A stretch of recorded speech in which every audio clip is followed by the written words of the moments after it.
50.000 pesos oro. Ese fue el precio exacto de la vida de Beatriz. Su madrastra ni siquiera se molestó en negociar, deslizó el contrato de matrimonio sobre el escritorio de caoba con el desprecio de quien pesa carne barata en el mercado. El duque de Cuervo Negro estaba arruinado, medio loco, y encerrado en una hacienda derruida en el norte. Necesitaba una esposa. Doña Refugio necesitaba que sus deudas de juego desaparecieran en silencio. Beatriz era simplemente el activo más fácil de vender. No lloró. Las lágrimas, después de todo, no tenían ningún valor en el mercado.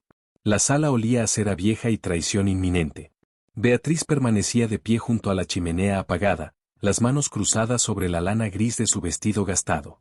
Había aprendido hace tiempo que la quietud era la mejor armadura contra Refugio. Si no te movías, si no hablabas, no ofrecías un blanco. Pero hoy la quietud no la salvaría. Tienes 24 años, Beatriz, dijo Refugio, con voz plana, sin malicia. La malicia requiere pasión, y ella solo operaba con matemáticas. Eres sencilla, no tienes dote, ni contactos, y un carácter que solo puedo describir como insoportable. Ha sido una carga durante 10 años. Beatriz miró el papel. Don Alejandro, el duque de Cuervo Negro, necesita esposa, continuó Refugio, empujando el contrato un centímetro hacia adelante. Él absorberá toda la deuda de esta casa. A cambio, te casarás con él. El carruaje llega en 1 hora. Todo mundo en la capital conocía la historia de Cuervo Negro. 5 años atrás un incendio había devorado la hacienda, cobrándose la vida de su hermano mayor y de su padre. Alejandro sobrevivió, aunque decían que él mismo había provocado el fuego en un ataque de celos. Desde entonces vivía escondido en el norte, un paria. Es un monstruo viviendo entre cenizas. Es un asesino, Refugio, susurró Beatriz. Es un duque, corrigió Refugio, y sobre todo, tiene dinero. ¿Crees que quiero esto? Si no pago estas deudas, tu hermana Cecilia no tendrá presentación en sociedad, y terminaremos en la calle. 1 hora después, Beatriz subía a un carruaje rumbo al norte. El viaje duró 4 días, un traqueteo brutal que la alejaba de todo lo conocido. Los valles verdes dieron paso a piedra afilada y cielos morados. Beatriz no lloró. Calculó. Si él estaba loco, aprendería a manejarlo. Si era violento, aprendería a esconderse. Llevaba 10 años sobreviviendo a Refugio. Era experta en hacerse pequeña, útil, invisible.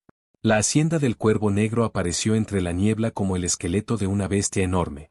El ala oriente era una ruina calcinada, las chimeneas negras apuntando al cielo como dedos acusadores. Un anciano de librea deshilachada abrió la puerta con un farol tembloroso. Su excelencia la está esperando, dijo, con voz de hojas secas. Soy Nazario. Dentro, el aire olía a yeso húmedo y cenizas frías. En la biblioteca, de espaldas a ella, estaba Alejandro. No era el monstruo que pintaban los rumores. Era un hombre alto, de cabello oscuro cortado sin cuidado, con la mitad del rostro y el cuello marcados por cicatrices plateadas que desaparecían bajo el cuello de su camisa. Sus ojos eran de un gris helado. Sobreviviste al camino, dijo él. No soy de cristal, su excelencia. Bien. El cristal se rompe fácil aquí. Bebió un trago de licor sin ofrecerle a ella. ¿Esperas una disculpa por el estado de tu nueva casa? No espero nada. Mi madrastra me dejó muy claro que esto era una transacción. Usted pagó un precio. Yo cumpliré mi parte del contrato. Se casaron esa misma noche, en una capilla que olía a moho, ante un cura aterrado. No hubo anillo de compromiso, solo una banda de plata deslustrada. Cuando quedó sola en su cuarto, con la puerta cerrada con llave, Beatriz se permitió exactamente 3 minutos para llorar. Después se secó los ojos. Mañana empezaría a trabajar. Al tercer día descubrió los libros de contabilidad, abandonados en una antecámara helada.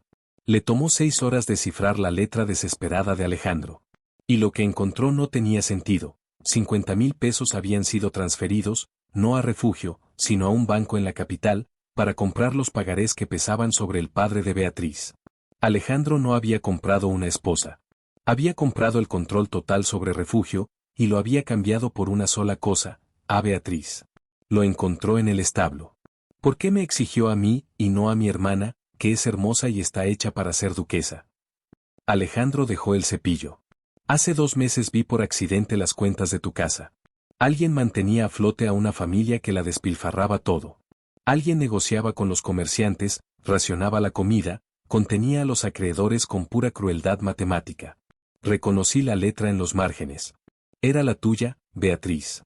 Sostuviste a esa familia miserable durante 10 años mientras te trataban como basura. Dio un paso hacia ella.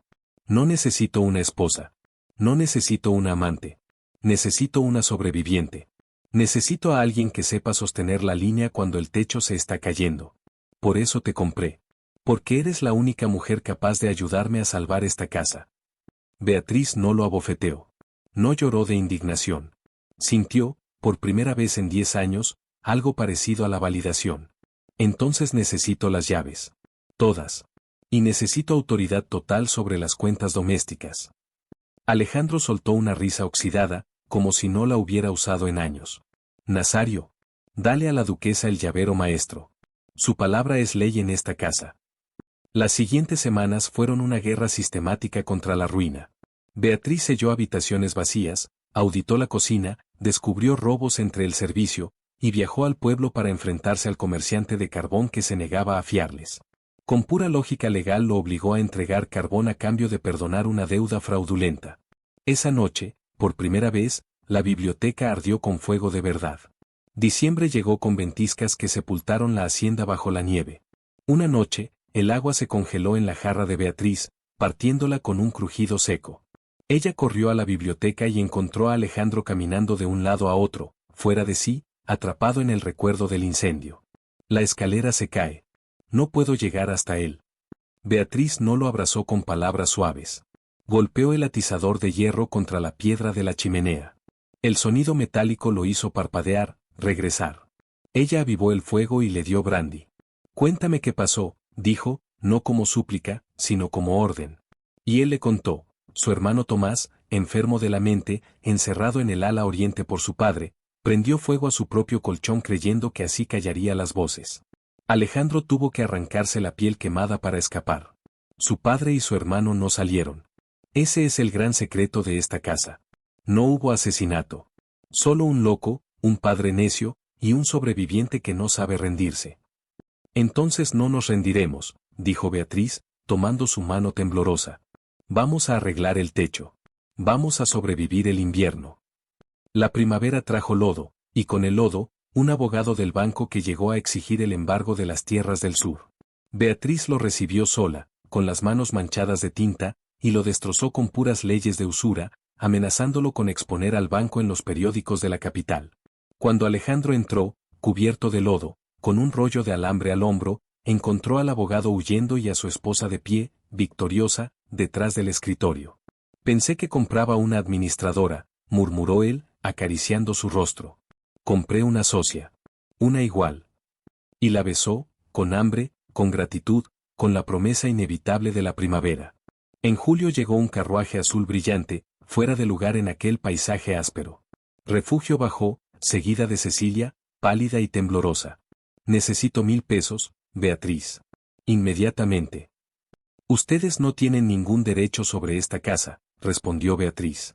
Tu marido es un duque. Puedo arruinarlo si le digo a la capital que te tiene viviendo en un establo.